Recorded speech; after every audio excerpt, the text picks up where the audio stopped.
Good day, ma'am. Mabuhay, mahal ka na. We are the Group 12. I am Leonard Naling. I am Jerica C. Rayos. And we are going to report the Chapter 12 of F&B Cost Control entitled Controlling Food Sales. So first, the sales control is merely a synonym for revenue control, a collection of activities designed to ensure that each order placed by a customer result in appropriate revenue for their enterprise. So here, the sales control is also known as the revenue control. Dito nakapaloob yung mga binibili ng mga customers sa isang business or sa isang company na kung saan pumapasok sa kanilang kita o sa kita ng company or ng isang establishment. Dito nakapaloob din yung kung paano nila kinokontrol yung mga kinikita nila galing sa mga binibili ng mga customers. So the next is control was defined as a process used by managers to direct, regulate, and restrain the action of people so that the establishment goals of an enterprise may be achieved. So ginagawa ito ng mga establishment or company para for the goals of an enterprise may be achieved. The second goal of sales control is to optimize the number of sales to undertake those activities that are likely to maximize the numbers of sales or customers. So here, it is important that the company is using their resources to maximize their sales and their customers, to gain new customers or to maximize the growth and the success of one company. So it is important that a company is using resources and strategic techniques to maximize their income or the profit of their enterprise. The third goal of sales control is to maximize profit. Profit maximization requires two essential activities: pricing products properly and selling those products effectively. So, tulad ng sabi ko dun sa second goal ng sales control, for the third goal of sales control, it is using by company a strategic techniques to maximize their profit. Ginagawa ng mga company or nag-iisip sila ng mga strategic techniques or plan on how to maximize their profit. And the profit maximization has two activities. First is the pricing products properly and selling those products effectively. So first activity of profit maximization is the pricing products properly. It means that menu items should be priced so that the number of sales will result in the most profit for the food service operation. So in a business or in a company, it is important to have right or accurate pricing of each product or properly pricing the products. So dito ma-ensure natin na yung kapag tama yung pagpa-price natin sa each product natin, it is possible that the company will succeed or there will be increase in their profit. And for the next activity of profit maximization is the selling products effectively. It has two essential requirements. First, a carefully crafted menu and certain sales techniques to be used by the staff. So dito sa selling products effectively, aside sa pagpa-price ng tama sa ating mga product, it is also important on how we sell the product of a company. So if effectively natin mabebenta yung ating produkto sa market or sa target market natin, merong tendency na or it is possible talaga na tataas yung profit ng isang company. Merong dalawang requirements ang selling products effectively. Ang una dito ay yung kung paano tayo gumagawa ng mga marketing plan. For example, gumagawa tayo ng mga marketing poster na binibigay natin or flyers na binibigay natin sa mga target market natin or sa mga potential customers natin. Pwede din gumagamit tayo ng mga social media platforms to sell our products effectively. So, for using that techniques or marketing techniques, we can sell our products effectively and it can promote or it can lead to profit maximization of a company. So, then there are the three principles goals of sales control. Number 1, optimizing number of customers. Number 2 is maximizing profit. Number 3 is controlling revenue. First principle goals of sales control is optimizing number of customers. There are sufficient numbers of potential customers available within a reasonable distance from a particular restaurant where the target market is large enough. There are certain steps that can be taken to maximize the number of customers who will patronize the restaurant. So it means that sa optimizing number of customers, if yung location ng isang restaurant or enterprise is marami yung population or yung size ng kanilang potential customers or target market, merong mga steps na pwede silang gawin to attract more customers na kakain doon sa kanilang restaurant or magda-dine in. So, from this, sa mga steps na gagawin nila to attract more customers, ma-optimize nila yung number ng customers nila na kakain doon sa kanilang restaurant. And magkakaroon sila ng panibagong mga set of customers na mag-a-add ng profit sa kanilang restaurant. Go. So next is the customer determinants. Here are the customer determinants. First, location, menu item differentiation, price acceptability, decoration, portion sizes, product quality, service standards, and menu diversity. Sa first customer determinants is location. Tayong mga customer, mas prepare natin yung mas malapit or mas convenient na restaurant na pwede tayong mag-dine in. Mas pipiliin natin yung mas malapit dun sa location natin na restaurant kaysa dun sa malalayong restaurant. Kaya merong effect yung location ng isang enterprise or ng isang restaurant sa preference ng customer. Next is the menu item differentiation. Goods and services are homogeneous or differentiated. This distinction is based on how similar or different goods or services are in the relation to one another. Dito sa menu item differentiation, tayong mga customer kapag nagda-dine in tayo sa isang restaurant, nagkakaroon ng comparison or nagko-compare tayo sa mga menu na ino-offer ng isang restaurant sa ibang restaurant na napag-dine in na rin natin. So, merong effect yung mga menu ng isang restaurant sa preference ng customer. First is yung homogeneous. It is yung kung kunyari parehas yung mga menus ng isang restaurant sa iba. Nagkakatalo na lang kung sino yung mas mura at mas quality yung kanilang ino-offer na food. At kapag differentiated naman kung gaano nagkakaiba yung menu ng isang restaurant sa iba. Kapag let's say na yung isang restaurant ay may ino-offer sila na wala dun sa isang restaurant. So, meron tendency na magkakaroon ng curiosity yung mga customers to try that new menu or new food sa kanilang dining experience. Kaya nagkakaroon din ng preference ang customers based sa menu na ino-offer ng isang restaurant. So the next is homogeneous product or services. So good services, so similar that customers have no preference, they choose based on cost.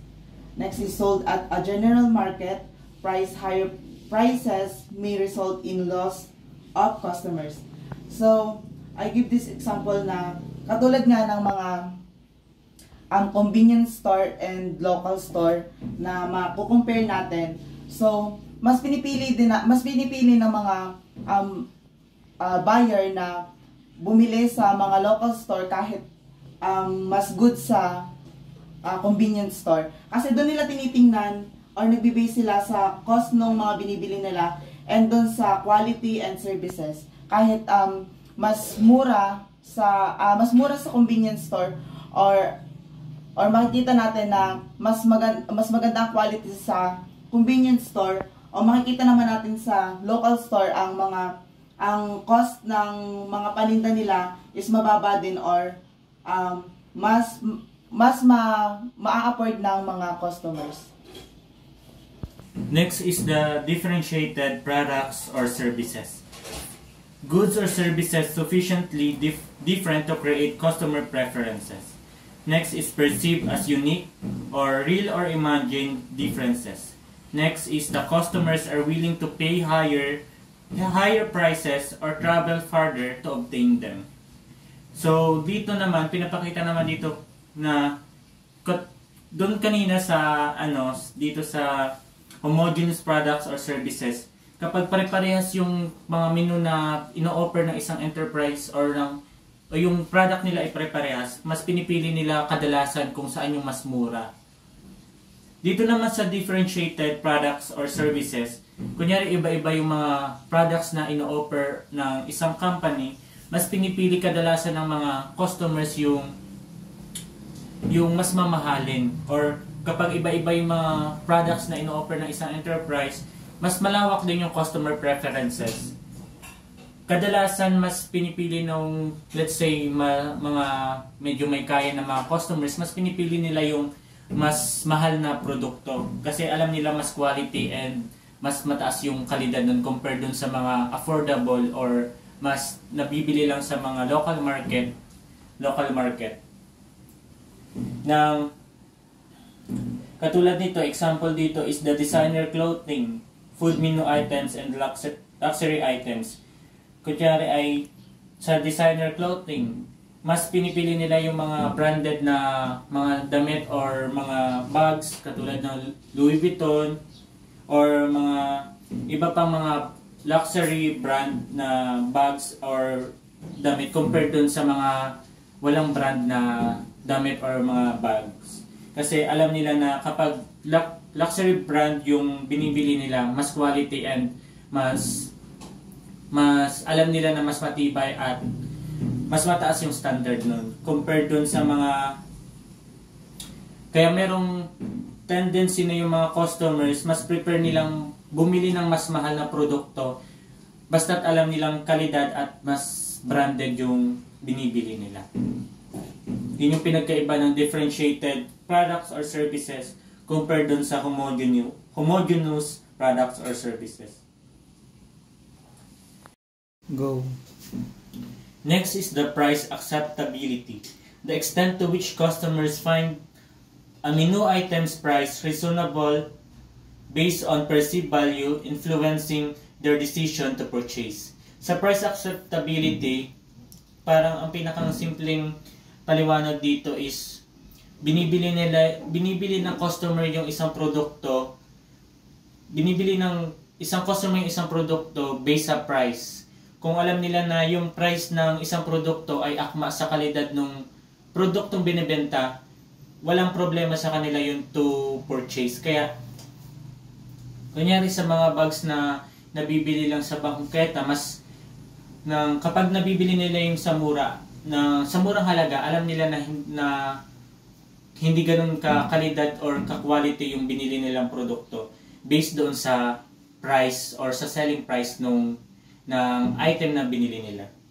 Kaya doon pumapasok yung price acceptability. Kung acceptable sa mga customer yung price ng isang item, whether quality man yun o hindi, wala na silang pakialam doon, kaya binibili na lang nila. Next is the decor. The style and atmosphere of restaurant's interior, which helps differentiate it and attract specific customer groups. So, meron ding pasok din sa customer determinants yung decor. The style and yung atmosphere ng restaurant kapag nagda-dine-in ka or yung interior nga na sinasabi ng parang nagkakaroon ng attraction sa mga customers at sa mga new customers. Kapag maganda yung atmosphere or yung tinatawag nating ambience at interior designs ng isang restaurant, possible na hindi lang yung menu or yung food na ino-offer mo ang babalik, babalikan ng customer, kundi din yung magandang atmosphere or ambience na sa loob ng isang restaurant. Kaya merong effect din na kapag maganda yung interior design ng restaurant, makaka-attract ito ng mga customers. Next, customer determinants is portion sizes. The quantity of food served tailored to the preferences of the target market, balancing customer satisfaction and cost efficiency. Sa portion sizes naman, kapag nagda-dine in tayo sa isang restaurant, syempre hindi lang yung lasa or yung appearance ng pagkain na binibili natin, tinitingnan natin. Mahalaga din sa atin yung portion sizes na binibigay sa atin ng restaurant. Kadalasan, di ba, sa mga luxury or sa high-end na restaurant, mas konti talaga yung portion sizes na binibigay nila sa kanilang customers. Kasi nga, high-end yung restaurant nila. So, meron silang parang tinatawag na standard sa mga portion na siniserve sa kanilang customer.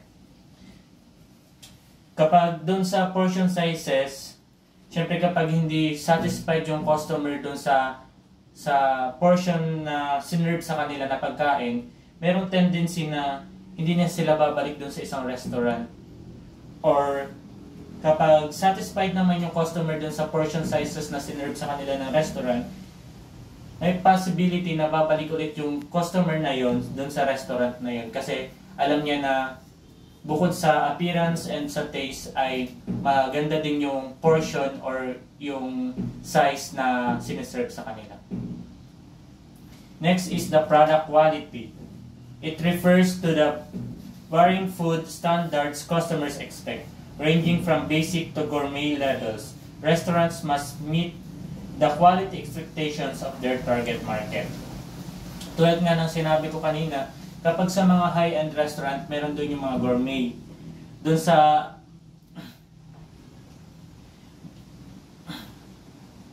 So, yung restaurant kailangan nilang ma-meet yung quality expectations na hinahanap ng kanilang customers. Hindi bukod lang doon sa portion sizes, kailangan din quality din yung pagkain na siniserve nila. Katulad sa mga high-end restaurant, meron nga silang tinatawag na standard sa pagsiserve at sa quality ng food na siniserve nila. Meron silang standard quality sa bawat pagkain or menu na ino-offer nila sa kanilang customers. Kaya papasok doon yung customer satisfaction ng isang customer based doon sa quality ng product na purchase nila or na-avail. Next is the service standards. It refers to the level of service in food establishment from basic in fast food to exceptional in fine dining. Customers choose restaurants based on the service that fits the occasion.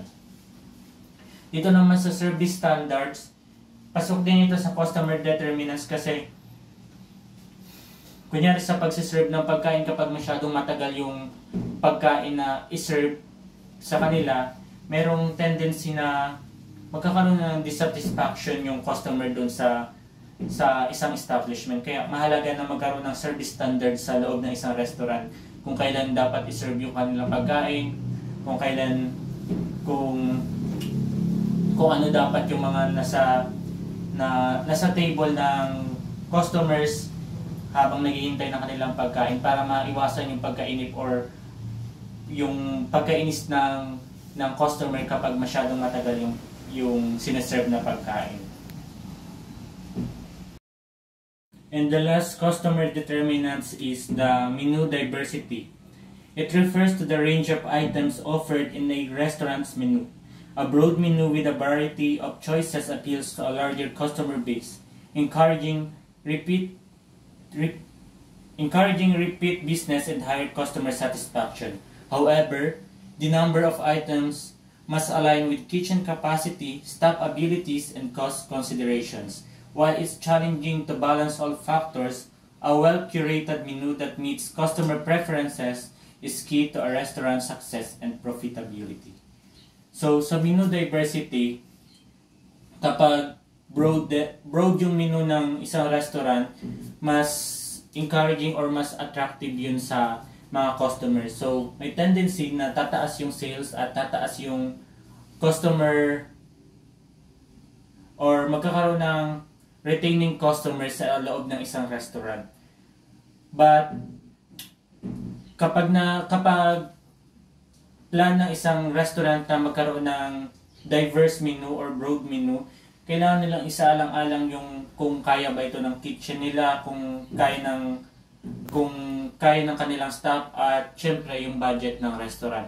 Hindi naman tayo pwede na maglagay ng iba't ibang menu kung hindi naman sapat yung resources or yung mga stocks sa loob ng ating restaurant. At syempre kung walang knowledge yung ating staffs kung paano gawin or i-prepare yung ganong pagkain. At syempre yung budget. Kapag hindi naman abot ng budget ng isang restaurant yung diverse menu, yun yung isa nating isaalang-alang dapat bago natin tayo mag-proceed sa diverse menu. Pero yung menu diversity kasi is mas may possibility na mas makaka-attract yun ng mas malaking customer base at magkakaroon din ng higher customer satisfaction. Meron lang tayong mga factors na dapat isaalang-alang bago natin i-implement yung ganong bagay. Kaya kailangan mayroong planning and mayroong techniques kung paano natin ma-incorporate or implement yung ganong menu diversity para sa customer satisfaction and for increasing the sales of our restaurant. Next is maximizing profit. Maximizing profit involves two key strategies. First is proper pricing and efficient sales. Pricing menu items is crucial for profitability with cost being the main factor. Higher cost items like steak are priced higher than lower cost ones like spaghetti. Differentiated products allow for more flexible pricing, while homogeneous products are more price sensitive. Dito sa maximizing profit, merong dalawang strategy. First is the proper pricing and the efficient sales. Sa pricing menu items, it is important to consider because the pricing our menu items affects on how much money the business make. For example is mas higher yung price ng mas mahirap or mas mahirap gawin or i-prepare na pagkain like steak compared dun sa cheaper one items like spaghetti. Kaya merong effect or epekto yung isang pagkain kung sa prices na sa selling prices ng isang produkto. Meron ding pricing methods. Meron dalawang pricing method. First is the matching competitors' prices, aligning prices with nearby customers. Next is the calculating prices from cost, setting prices based on desired cost percentage to ensure profitability. Sa pricing methods, first is the matching competitors' prices. Kunyari yung item mo is homogeneous naman or parang parehas lang din doon sa ibang restaurant, hindi ka mas price sensitive siya tulad sa sinabi dito na yung homogeneous products are more price sensitive. Kaya kung parehas lang naman doon sa mga ibang restaurant yung ino-offer mong pagkain, mas maganda na itapat mo kung gaano kamahal or kung anong price nila binebenta yung product nila na same na product na meron ka din sa restaurant. Ganun din dapat yung maging price mo para maiwasan natin yung comparison sa mga customers na ay parehas lang naman yung mga menu or mga pagkain na ino-offer ng restaurant na ito sa iba pero mas mahal yung sayo. Kaya mas pipiliin nila yung parehas lang din na menu na ino-offer mo pero mas mura kaysa dun sa ino-offer mong pagkain. And next is the pricing methods na is we should calculate the price from cost. Kaya mas mahalaga na magkaroon tayo ng cost control kapag in terms of pricing.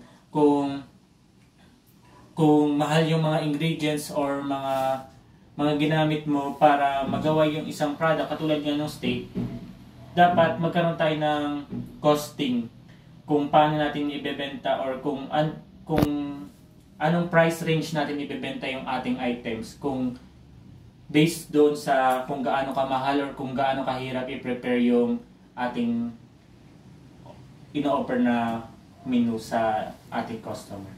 Next is adding contribution margins to portion cost. This approach adds a required contribution margin to portion cost to cover non-food costs and ensure profit. For example, if the margin is $10, each menu item is priced at $10 above the portion cost. Next is the selling products effectively. A restaurant's main tools for selling are the menu and sales techniques.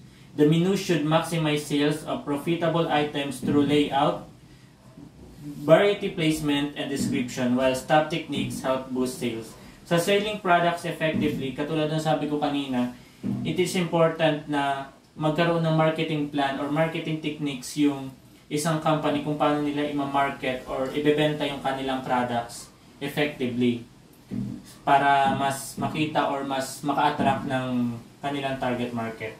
So, yung pagkakaroon ng mga flyers or promotional posters na ipopost sa kanilang, let's say, sa kanilang mga social media account ng restaurant na yun, merong effect yun sa sales ng isang restaurant kasi maraming customers or target market nila makakakita dun sa flyers or sa mga promotional posters na kanilang pinost or ibinigay sa kanilang mga possible customers. And yung pagkakaroon din ng staff knowledge or yung kung paano ibebenta yung kanilang product effectively ay nakakatulong din para ma-boost yung sales ng isang enterprise or ng isang company. So next is the menu. The menu is a key sales tool in restaurant. Item presented favorably tend to outsell others, while poorly presented items sell less by strategically preparing the menu. Operators can control costs, percent, and gross margin to maximize sales of the most profitable items. Effective menu preparation involves layout, variety items, placement, and description. So, ang pinapakita dito is yung menu. So, hindi lang pagkain yung kailangan nating i-present sa mga customers. Kailangan din natin mas professional din yung ating menu, katulad ng mga layout nito na dapat mapapakita natin sa layout ng ating menu na katulad nung in-offers natin na pagkain is dapat yung pinipresent natin na pagkain is kung ano yung nasa menu is yun din yung maging expected ng customers na ipipresent natin. So, next is layout and design. So, doon ay papakita natin yung paper, color, and printing is dapat presentable. Hindi siya dapat makikita ng customers na super hindi na makita yung mga pinipresent natin mga foods, and na makikita nila dapat sa appearance ng menu na masarap ba yung ina-present natin na pagkain or magugustuhan ba nila. So the next is variety. The menu should offer diverse foods, cooking methods, and prices to attract a broad customer base and cater to different budget. Number 3 is item arrangement and locations. Menu items placed in prominent location, top cater larger front, tend to sell more high margin, or special items should be featured for maximum sales. So number 4 is descriptive language. Appealing descriptions with adjectives, portion, size, cooking methods, and ingredients enhance customers' interest, boosting sales and satisfaction. Number 5 is kitchen personnel and equipment. A menu should match the culinary skills of the staff and the capabilities of the kitchen equipment, and ensuring equipment is suitable for the menu can improve efficiency and reduce turnover. Next is sales techniques are essential for servers as they directly influence customer orders. Managers often hold daily meetings to ensure servers are knowledgeable about the menu and new items. Training includes suggesting items like drinks, appetizers, and desserts to boost sales. Servers can increase tips by making appropriate suggestions, which also enhance customer satisfaction. Regular performance reviews help identify areas for improvement and ensure that sales targets are met. Next is controlling revenue. Revenue control ensures accurate recording of food sales to prevent financial discrepancies. Managers must establish procedures to track all sales, ensuring correct revenue. Without proper control, cost management may fail, leading to financial losses. Automated systems aid in this process, but manual methods require careful oversight. Next is sales techniques. It is essential for servers as they directly influence customer orders. Managers often hold daily meetings to ensure servers are knowledgeable about the menu and new items. Training includes suggesting items like drinks, appetizers, and desserts to boost sales. Servers can increase tips by making appropriate suggestions, which also enhances customer satisfaction. Regular performance reviews help identify areas for improvement and ensure that sales targets are met. Controlling revenue. Revenue control ensures accurate recording of food sales to prevent financial discrepancies.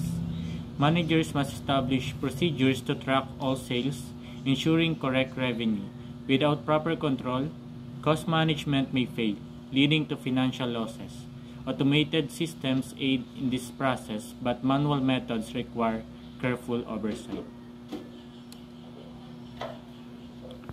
Documenting food sales. A basic step in food sales control is recording each ordered menu item. Traditionally, servers use guest checks to note menu selections and prices, which are used to track orders, provide itemized bills, maintain sales history, ensure cashier accuracy, verify pricing, and meet tax requirements.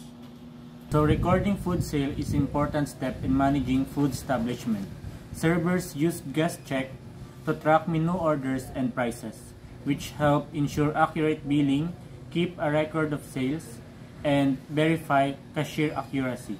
This process also ensures that the prices charged are correct and provides detailed bills for customers. Additionally, maintaining these records is essential for creating sales histories and meeting tax requirements.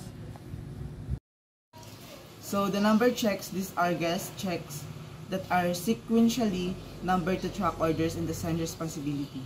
Padded checks in the pads of 2550 assigned to a single server, commonly used in casual restaurant with a high set turnover. Unpadded, individual checks assigned to server, typically used in formal restaurant with lower set turnover. So both types help assign accountability by having servers assign for checks ensuring accurate sales tracking.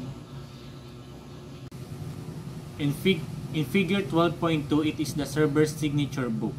So here we can see that from 2000 to 2099, the check numbers was closed by waiter number 1 and signed by the waiter number or server number 1, which is Mr. T.R. James. And from 2100 to 2099, it was closed by waiter number 2 and signed by waiter number 2, which is Miss Joyce Flowers. And for the last part of October 1st, from 2200 to 2299, the closing number was closed by waiter number 3, which is Mr. Henry Morgan. And in figure 12.3, which is the cashier's record of checks distributed to servers, it is the cashier's record of checks which is distributed to the servers. So, ang cashier dito is si Mr. H. Martin and the date was September 3. And the check number was started from 500 and ended with 510. And the number served was in check number, the number served is 4 and the table number is 2. And the waiter's signature is Mr. J. Jones. And for 501, the number served was 2 and the table number is 3. Also signed by J. Jones. And from 502 to 505 to 504, it was also signed and closed by server number 1, which is Mr. J. Jones. And from 505 to 510, it was served and closed by waiter number 2. The number served in 505 is 3, and the number served for 506 is 6.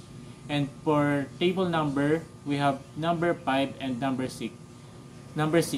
And it was closed by waiter number 2, which is Mr. Peter Smith. So the next is assigning responsibility for checks. Assigning specific checks to server ensure accountability for their works focusing on. So number 1 is legibility. So ensure accuracy in recording orders and prevents errors such as undercharging for expensive items. So number 2 is accuracy. Monitors correct pricing and arithmetic on checks, reducing mistakes in pricing and totals. So the manager should regularly review guest checks to verify legibility, price accuracy, and calculations using periodic analysis to identify and address errors. Next is checking and verifying food sales. Food checkers once ensured every item leaving the kitchen was recorded, but the system was inefficient. Now the dupe system is used, where duplicate order is given to kitchen staff. This ensures control over high-cost items and prevent errors, with dupes matched to original checks for accuracy.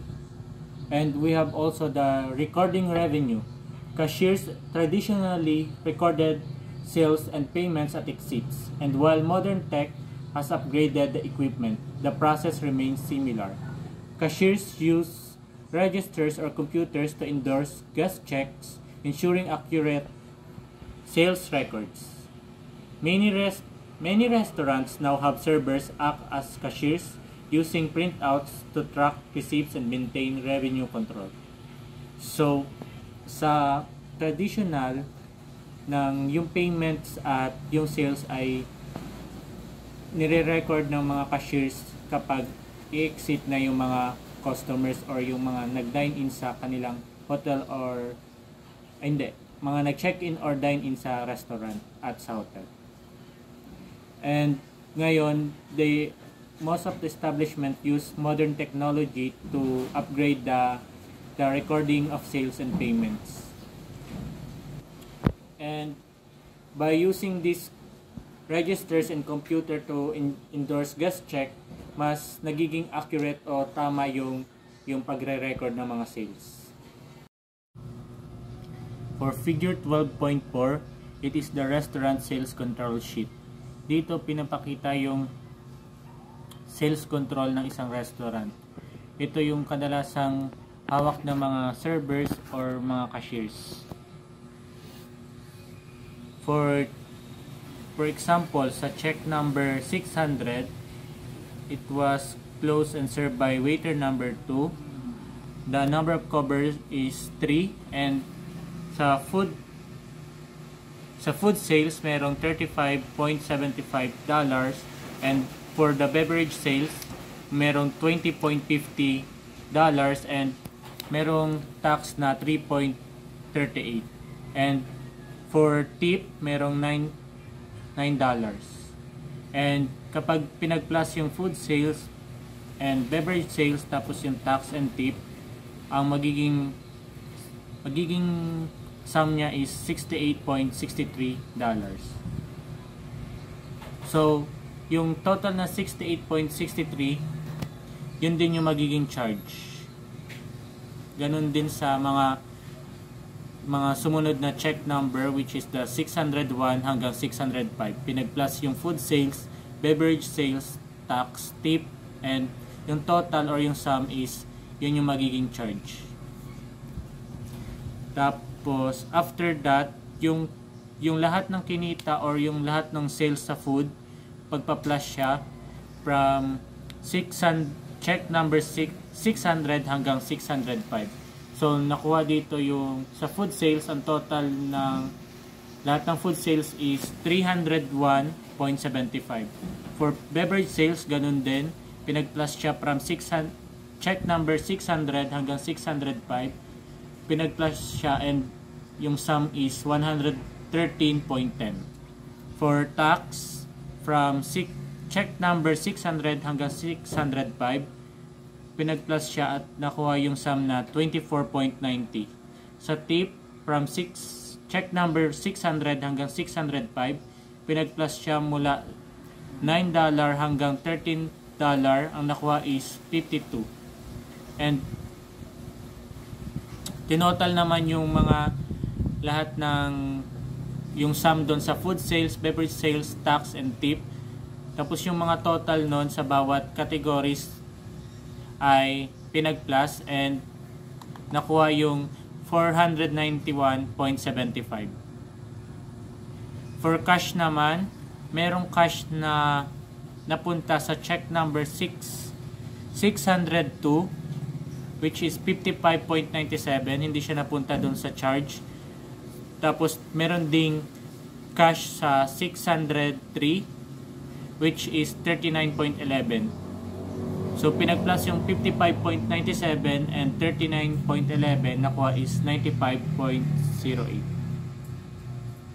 So pinag-plus din yung mga napunta sa charge from check number 600, 601, 604, and 605.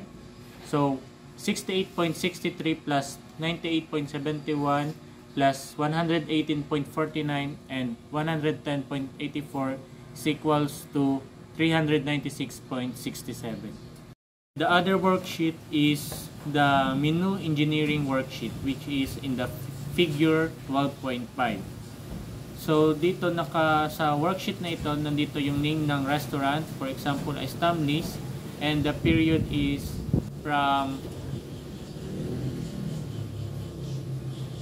kunyari ay March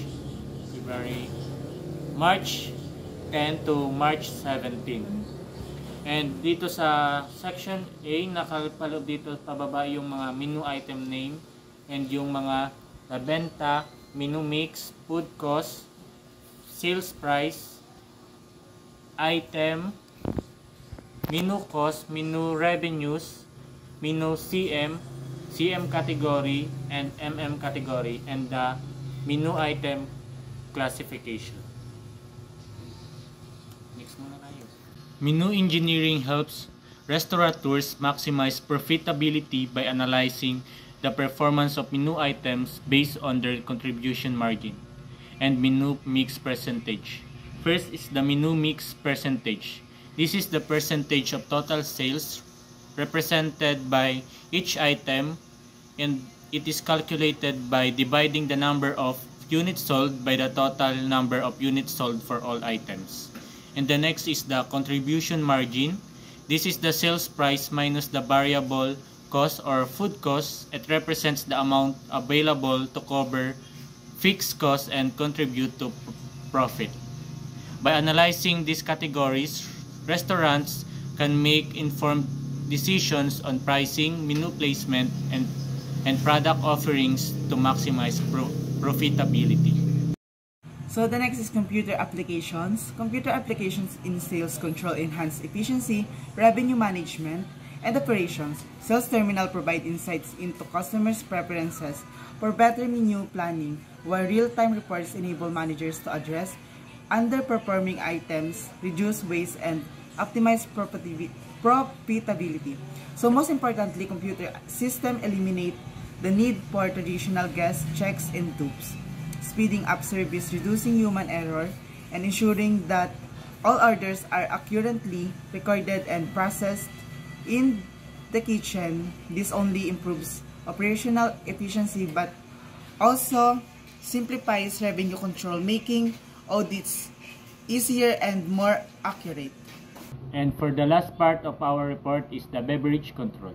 It refers to the establishment and implementation of standards and procedures for managing the purchasing, receiving, storage, issuing, production, and sales of beverages. While similar to food control, it addresses the unique characteristic of beverages such as longer shelf life and higher susceptibility to theft, making effective controls essential to minimize excessive costs and losses.